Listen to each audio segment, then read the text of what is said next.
Senén, thank you for doing this. I wanted to talk a little bit more about AI and what do you think the challenges of AI are in the next 5 years?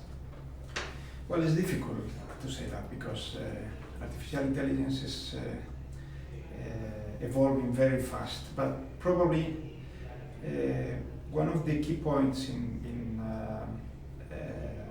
research laboratories, I mean universities mainly, is a new and more powerful machine learning algorithms. For companies, the key points are those that give them more money. So probably the research related with or the application of the research to intelligent automation, for example. Not just robotics, but software in order to automate a lot of tasks in very, very different jobs. And in the case of the governments, I think that they should be more and more involved in to change the education in order to prepare young people or not so young people to the future and to the present, to these changes, socio-economical, and changes mainly in the labor market. So education is very important, and at the same time to develop some new public policies in order to deal with a lot of people which will be unemployed in just 5, 10 or 15 years. Think about the labor market that you mentioned. I think there are two main schools of thought or two main arguments. One is that AI is going to take all our jobs, it's going to be horrible, and it's not, it's going to really harm those, the labor market in general. And the other one is that AI is going to provide new jobs, it's going to create some new jobs. So which of, I guess it's not black or white, maybe it's gray. Which of these two arguments would you side more with? Both are true. Yeah, but the problem is that almost nobody who will lose their jobs in the future due to intelligent automation is going to be prepared to take the new opportunities, the new jobs, because almost all the new jobs will be in STEM areas and jobs related with high skill jobs. So that's the problem. So probably the balance between new jobs and the jobs destroyed is positive. But what happened with, for example, 75 million people who is going to lose their jobs by 2020 according to the World Economic Forum? That's a big problem. Right. Yeah. And there is another problem. For example, if most of the new jobs are related with STEM areas, with part of it, a big part of it, of these new jobs, even will accelerate the process, because a big part of these new jobs are related with intelligent automation, are related with new technologies, more powerful technologies applied to automate different and even very sophisticated tasks related with jobs. So this is going very, very fast. And I'm afraid that we are not very well prepared for that. And so, in my opinion, as I see it, maybe the answer could be continuing education. So maybe those people that lose their jobs, about 75 million people by 2020, maybe they can educate, maybe they can learn something new, maybe they can go back to university, online courses, and maybe try to maybe not get a job in AI, but maybe get a job that still is not automated. Yeah, well, education is always the most important thing, and in this case, related with intelligent automation, is true again. The problem is that, for example, decades ago, in the previous industrial revolution, it was not so difficult to re-educate people in order to work in a different job. Yeah. But that is not so easy nowadays, because just with 6 months or 1 year, you don't re-educate, for example, a driver who Right. lose his or her job, and if he's looking or she's looking for a new job, probably most of the jobs are not related with his or her skills, with his or her knowledge. So, and you, well, just with some kind of course related with programming or things like that is not enough in order to change. We need to change the whole educational system. And the government should. The government has the main responsibility doing that. Yeah, sure. Right. Yeah. And what should they do with the 75 million people? What do you think the answer might be for example, the European government or the European Union to try to? What are they going to do with these 75 million people? Are we going to have 75 million people that are unemployed? I have no the answer. That's. I have no the answer. Probably the main responsibility is the responsibility of the governments in order to give them some kind of I don't know how to call it, a subsidy or things like that, but it's not so easy. It's really difficult. There are many many ideas, and some of them are nowadays tested.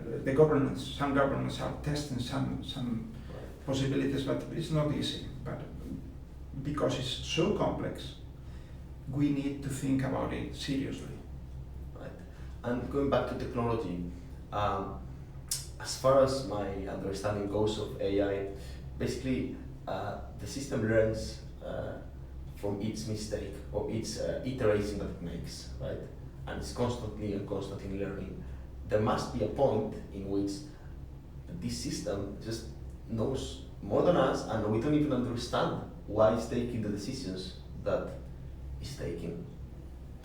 Well, machine learning is a very, very, very powerful technology, and but all of the machine learning based systems works in very, very specific domains. Right. So for very, very specific problems, there is no a kind of human level artificial intelligence nowadays. Right. And I'm sure that in decades, probably we will not see. You are much younger than me, so but even you probably will not see something similar to a human level artificial intelligence. In order to attain this kind of human level artificial intelligence, I'm sure that we need human level machine learning. Right. And we are far away from that. So machine learning is very powerful, but for very, very specific problems or domains nowadays, very narrow problems. Anyway, we should know how this kind of machines works, and that is a problem, because many of them are applied in very sensible domains, such as in medicine, for example. So if I'm going to my doctor, my doctor uses an artificial intelligence in order to give me his or her advice or diagnostic. I would like to know what is the base of that opinion. Right. I would like he or she, not the machine, but he or she could explain me why he or she thinks that I'm going to say something, that I'm going to develop some kind of cancer in my lung in 2 or 3 years. Right. So we need to invest a lot of money and human resources and to do our best research in order to obtain new algorithms, not just to learn, but with the capability of explain, in some sense, the base of its decisions or its solutions. And so that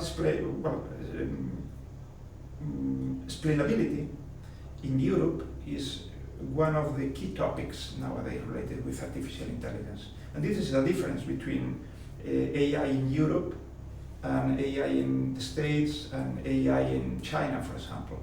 From my point of view, and this is very good, it's a very good position related with the European Union. European Union is thinking on human-centric artificial intelligence. Right. And that is necessary. Yeah. It's not just good, it's necessary. Yeah. I guess because if not, the power shifts to the machine, right? If you're not having a human-centric technology, then you don't really know why you're doing what you're doing. I don't really know why you have a lung cancer or whatever. Yeah, sure. So explainability, transparency related with algorithms, ethics, privacy. All these things are very important. At the end, we design the machines, but we design the machines in order that they serve us. So always the human, the people should be at the center of these new and powerful technologies. And just lastly, you mentioned earlier, it was very interesting to hear you talk about the summers and winters of AI. Yeah. Could you elaborate a little bit more on that idea? Well, artificial intelligence was coined in 1956, so we are living with artificial intelligence more than 6 decades. During this period of time, sometimes the expectations was huge, very high. Right. And for example, it happens in the 70s, at the beginning of the 70s, with the natural language processing domain.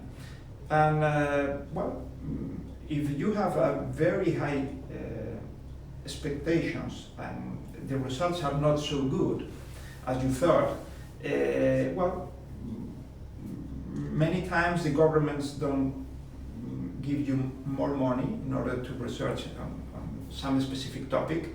Many times you think that, well, this is not so powerful technology, so I'm going to change my mind, I'm going to research in other topic. So that explains why during these 6 decades we live some periods that are called winters of AI. So periods of several years where just very few people were still working or researching in these areas with no so high investments from the government or from companies. And after that, fortunately, new discoveries, new algorithms, more powerful computers, to have the possibility to deal with huge repositories of data. Well, many things together give us again a new future, a new horizon, new perspectives in order to keep on going. I feel the expectations are really high nowadays, and I'm worried that this might be the case in the next few years. It could be, yeah. I think that there is a difference nowadays regarding the rest of the period of life of artificial intelligence. Nowadays, most of the research is inside companies. So there are no 1,000 people working in AI in one university, but there are several companies with more than 1,000 workers or researchers doing very good things in the artificial intelligence domain, such as the case of Microsoft, Facebook, Google. So most of the researchers nowadays in artificial intelligence are in companies. And the things are going well. So the companies earn a lot of money with this kind of technologies, intelligent technologies. So I think that for a while, for 10, 15, 20 years at least, we will live in the warmest summer of artificial intelligence. I'm glad to hear that. Actually, I was talking earlier with a senior researcher from Google DeepMind, which is a British company that was acquired by Google, and he was working on the translation of Google Translate. Sure. And you're able with the word, you're able to predict the next word out of the current word. I don't know if you if I'm translating from Spanish. As long as I know 3 words, the machine knows 3 words, it's able to predict the 4th word with accuracy. And so it doesn't need to translate like in the old days, like each word, this word means this word. It understands the context as well. Yeah, it's true. The results are amazing. But don't forget that, again, this is a very specific, a very narrow domain. Right, yeah. This is far away from the kind of conversation that you and me are keeping right now. Yeah. So a machine is far away from have the competence talking, understanding the language, a joke, yeah, for example, yeah. or to create a novel. Right. Yeah, so it's far away from that. Yeah, the problem is fortunately interconnecting different parts of knowledge. I think I guess that's the problem, right? They are really focused on one area. Yeah. But they cannot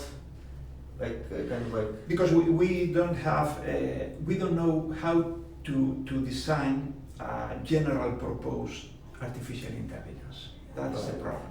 So we are very good designing specific algorithms, very powerful anyway, for specific problems, but not a general purpose artificial intelligence. We are very, very far away from that. So what we call the common sense, for example, those several millions of things we know because we live in the world with other people, talking and learning every second of our life.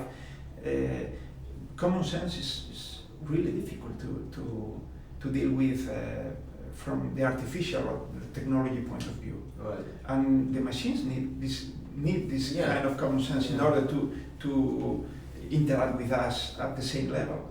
And we don't know how to deal with common sense. Right.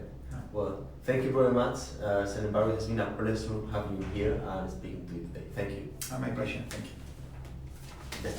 Perfecto.